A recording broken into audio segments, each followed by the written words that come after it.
Assalamualaikum warahmatullahi wabarakatuh. Ini merupakan video perbentakan kami untuk subjek Organization Behaviour. Ahli kumpulan kami daripada Miu Amirul Lutfi, saya sendiri Muhammad Farhan dan rakan seorang lagi Muhammad Faris bin Muhammad Jafri. Okey, video kami memilih syarikat Unilever untuk perbincangan kali ini.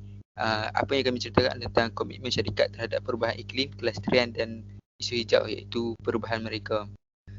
Okey, ini terbahagi kepada dua, iaitu strategi mereka adalah dua, menghapuskan penebangan hutan dan juga menjana alam semula jadi yang akan kami perincikan. Okey, yang pertama, menghapuskan penebangan hutan.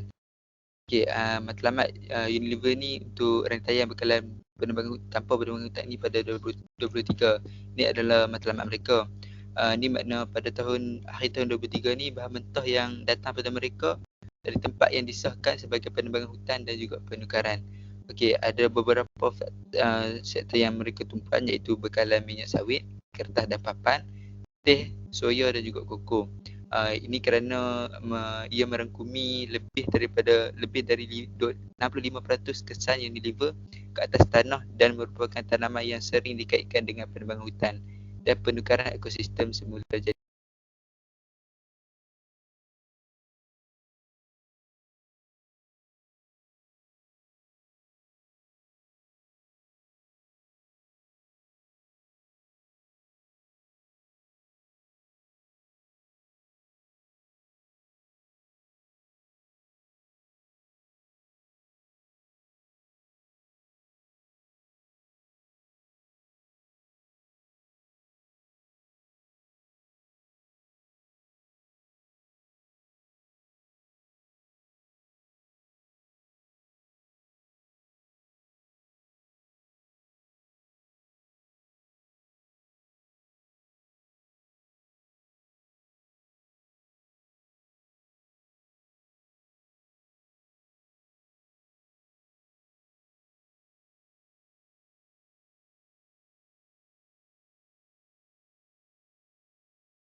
Assalamualaikum, nama saya Muhammad Lutfi bin Muhammad Zahid.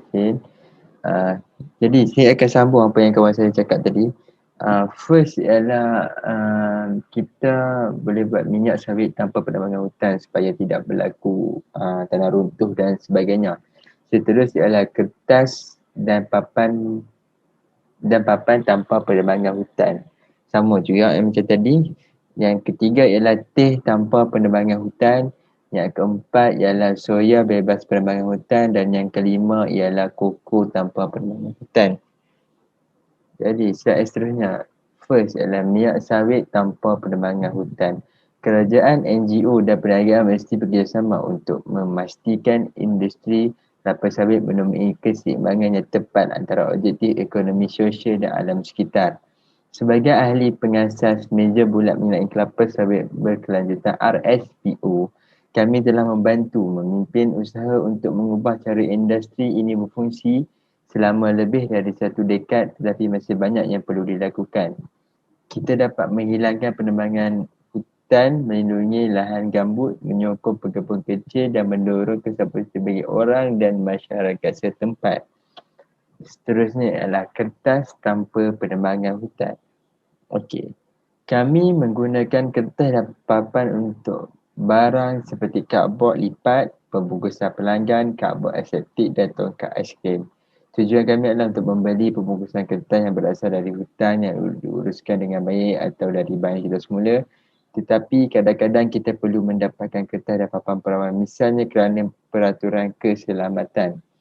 Seterusnya ialah kami membeli dari sumber yang diperakui dengan rantai hak penjagaan penuh dari ladang kepada kami.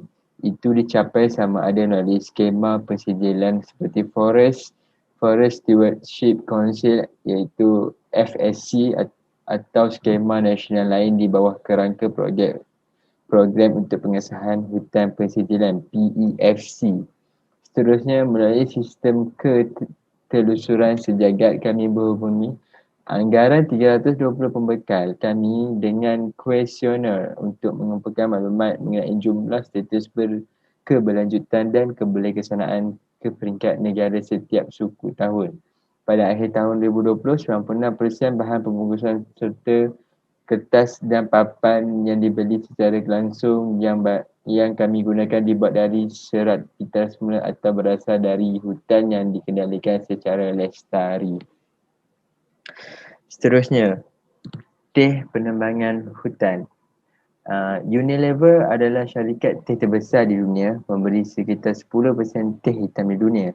Kami mendapatkan teh dari ladang teh kami sendiri, pembekal kami atau dari petani pekebun kecil di seluruh dunia. Ini bermakna menyokong penghidupan lebih dari 1 juta orang di 21 negara. Seterusnya adalah kerjasama lama kami dengan Rainforest Alliance menyokong petani pekebun kecil di seluruh dunia untuk menerapkan amalan yang lebih lestari. Dan projek kami dengan inisiatif perdagangan berlanjutan IDH membantu membalikkan penebangan hutan dan sebagai hasilnya meningkatkan curah hujan untuk menyokong penanaman teh.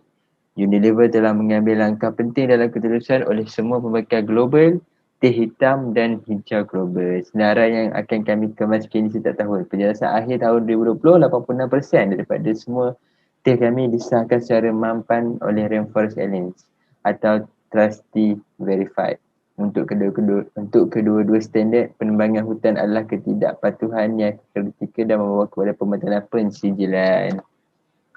Yang keempat ialah soya bebas penebangan hutan. Minyak kedelai adalah bahan utama dalam banyak produk kami seperti mayonis. Sebagai ahli pengasas Roundtable of Reproductive Soil RTRS, kami telah bekerjasama dengan NGO kerajaan untuk memberikan selama beberapa tahun untuk mengembangkan standard antarabangsa untuk soya yang mempan. Okey.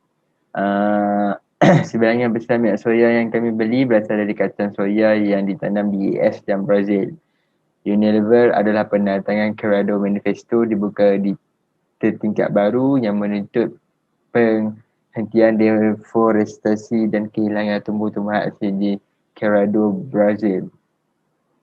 Usaha Unilever merangkumi program di Santo Cerrado yang menghasilkan 250,000 hektar tanah yang dikelola secara lestari, termasuk lebih daripada 25,000 hektar tumbuh-tumbuhan asli yang dilindungi. Yang kelima iaitu yang terakhir ialah koko tanpa penebangan hutan. Unilever membeli sekitar 1.5% pengeluaran koko global, terutama bersumber dari Pantai Gading dan Ghana, perkongsian dan kolaborasi adalah bahagian penting dalam pendekatan Unilever. Unilever bekerjasama dengan pembekal melalui skema pensijilan lama seperti Rainforest Alliance, Red Trade dan UCZ untuk membantu menguruskan risiko dan mengaudit pembekal kami untuk memantau kepatuhan. Unilever bekerjasama dengan 35 syarikat lain sebagai bahagian daripada inisiatif Koko dan Hutan menghentikan penebangan hutan dan memulihkan kawasan hutan. Unilever telah menetapkan 92% rantaian bekalan Koko langsung kami dengan pembekal kami untuk meningkatkan kebolehracakan dan lebih memahami dari mana asal Koko kami. Pemetaan ini akan memungkinkan kita untuk menentukan risiko penebangan hutan dengan lebih baik dan mengenal pasti isu-isu yang memerlukan pemulihan. Janji bebas penebangan hutan.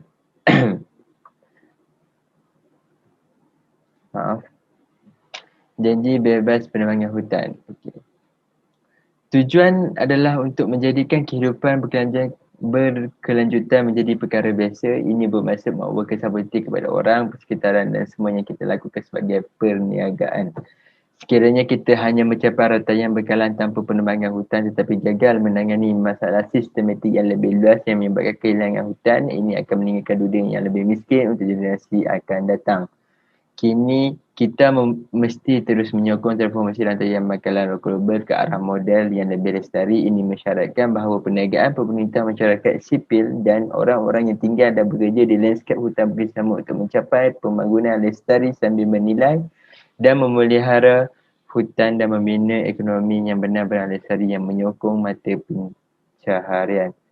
Komited untuk memastikan hutan yang sihat dan subur yang akan menyumbang untuk mencapai matlamat pembangunan lestari PBB 15 dan kami berjanji akan membuat setiap pokok dan setiap tindakan dapat dihitung. Kami berjanji untuk menjadi #People and Forest First. Jadi hutan ni kita kena jaga elok-elok supaya